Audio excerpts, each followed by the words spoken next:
Okay, Kaiju Noir, take us back to 1955, if you will.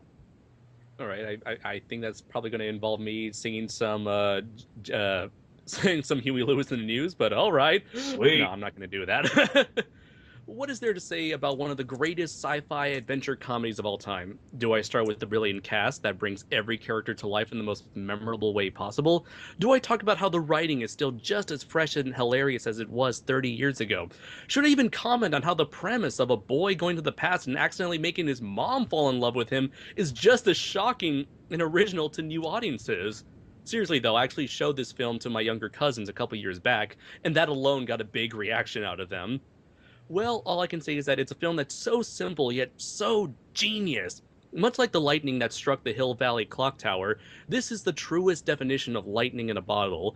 Not only that, but it's one of those films that's chock full of little moments, background gags, Easter eggs, little character moments that you may not catch on your first, second, or even third viewing. In fact, makes the film gives the film a large quality of rewatchability.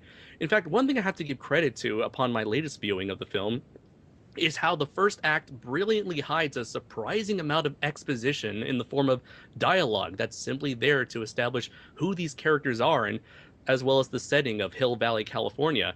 Yet little do you know, all of this seemingly throwaway dialogue all comes right back up as essential information for Marty and Doc. It's also incredibly rewarding to see tiny bits of dialogue get repeated between Marty and George McFly, as it sets up this touching character arc about not giving up in the face of adversity. If there's anything negative I could find about this film, is that it's awfully convenient that three random occasions in 1955 just so happen to take place within the same time frame in order for Marty to partake in them for the sake of the plot. Those key events being Doc coming up with the idea for the flux capacitor, George and Lorraine falling in love at the dance, and of course the lightning bolt that disables the clock tower in the first place. However, the plot is so tightly written, the characters are so goddamn entertaining that you won't even care about this as you're too busy enjoying a film that has also been enjoyed by multiple generations and will certainly live on for generations to come. I'm gonna have to hire you as my writer. Damn. My Uh, services are not cheap. there's a thing that you mentioned on so many generations have seen it. Have any of you seen the Netflix independent documentary Back in Time, where they just cover the whole 30th anniversary of this and how it's changed and touched so many different people?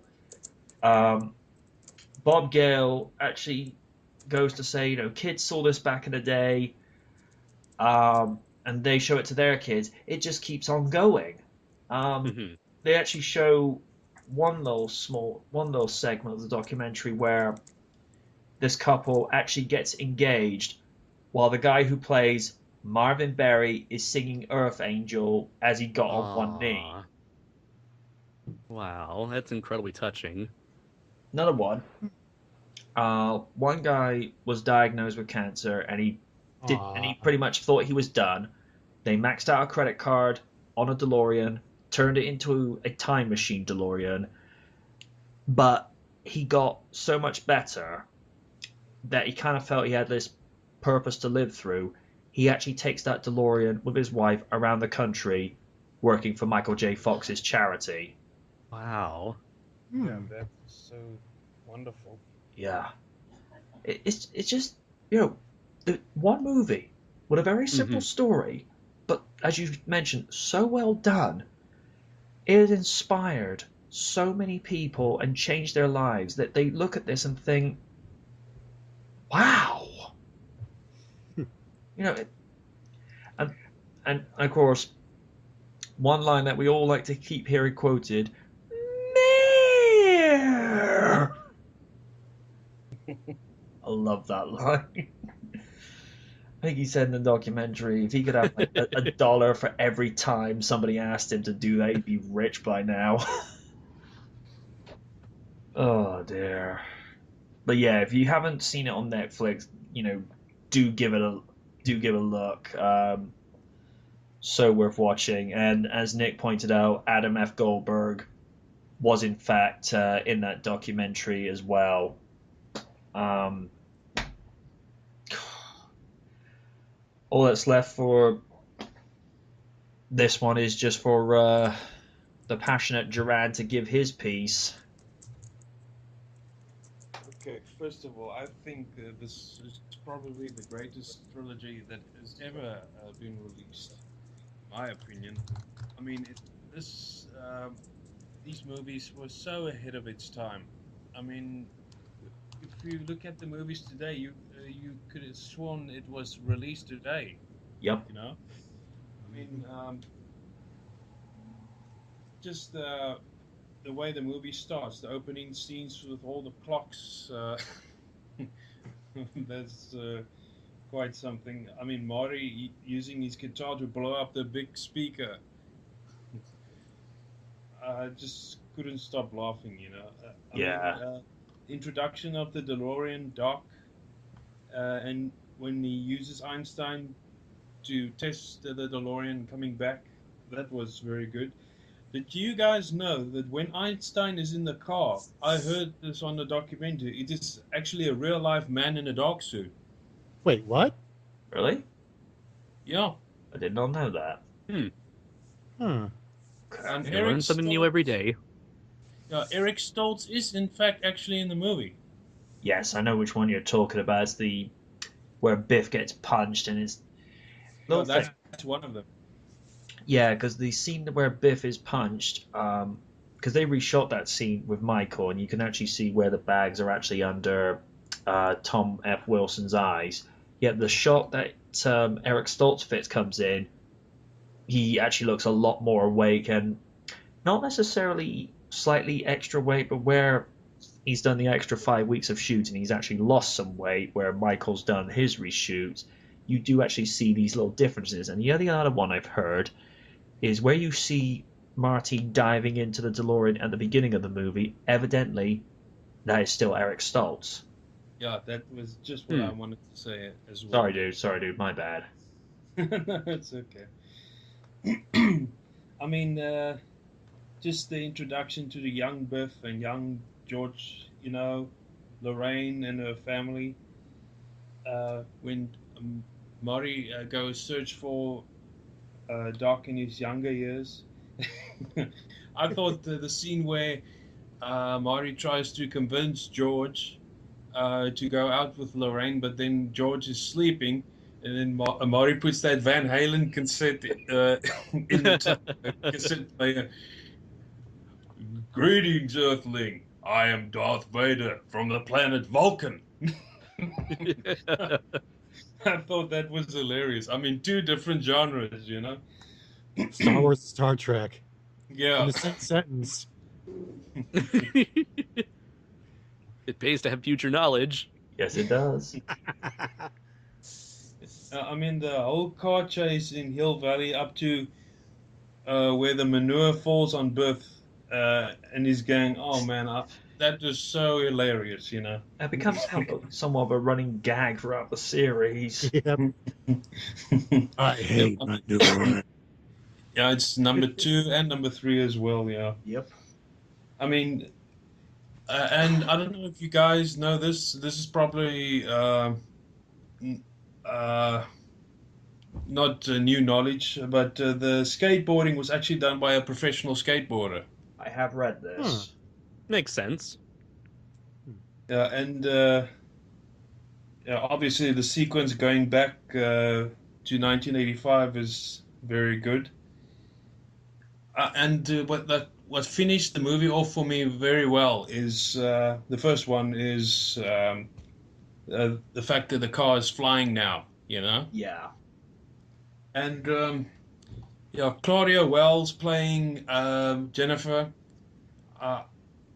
I really liked her, and I mean, everybody involved with the movie. I salute them. And obviously, Claudia Wells couldn't be in the second movie because of her mother that she had to take care of, and I salute her for that as well, really. With regard to the second movie, I mean, basically everything that has to be said about the first one. everything is just brilliant.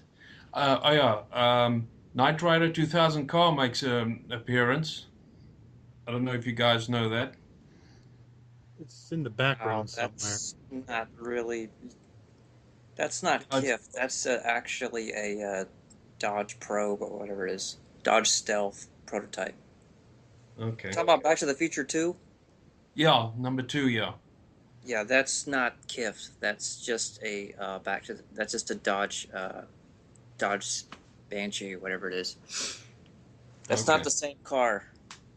Oh, isn't it? No. No. Okay. Sorry about that. It's a Pontiac. I believe it's a Pontiac Banshee prototype. Okay. Yeah, I never noticed. Well, the first time I ever saw Back to the Future 2, I was like a young kid, and as I was growing up and watching the movie over and over, Elijah Wood actually makes an appearance Yes, he there in does. the Cafe 80s. Sorry, MJ? Yes, he does. Yeah, where Marty uses the gun for that game. You mean you had to use your hands? That's like a baby's toy. He was. Yeah, And funny thing, Elijah Wood. they were predicting the Xbox Kinect even back then. Huh. Yeah, and the whole story building up to being Biff. But you know, the thing that I really don't understand about Back to the Future 2, how in the world does the old Biff know how to fly the DeLorean? Yeah. I'm assuming it kind of works like a normal 80s DeLorean car. Yeah, but you know, that question still sticks into my mind. You know, I is still true. don't have the answer for that. Hmm. Well, we don't really know how long he was in the past either. He probably had time to learn stuff. Maybe.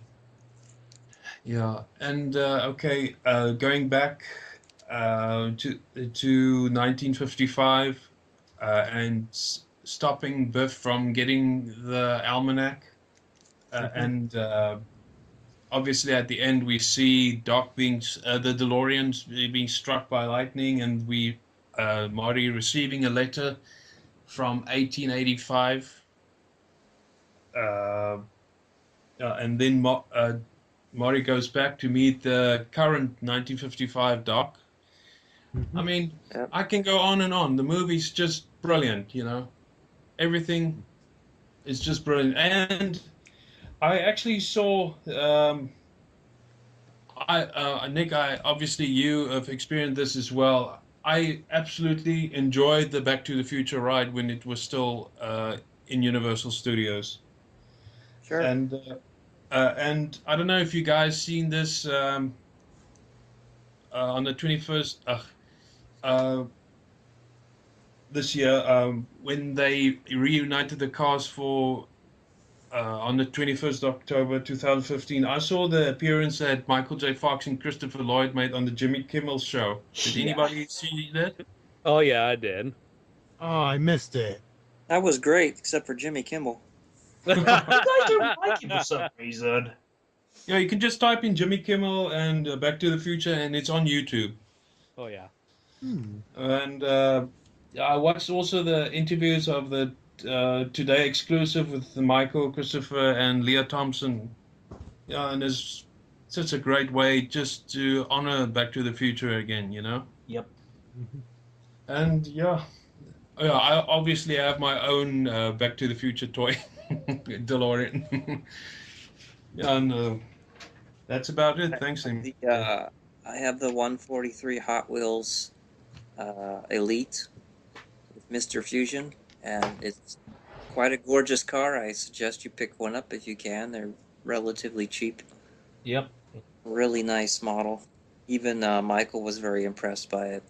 Wow. Although he doesn't really, not too happy with Hot Wheels going around him a lot. But that's a story for another day. Oh, okay.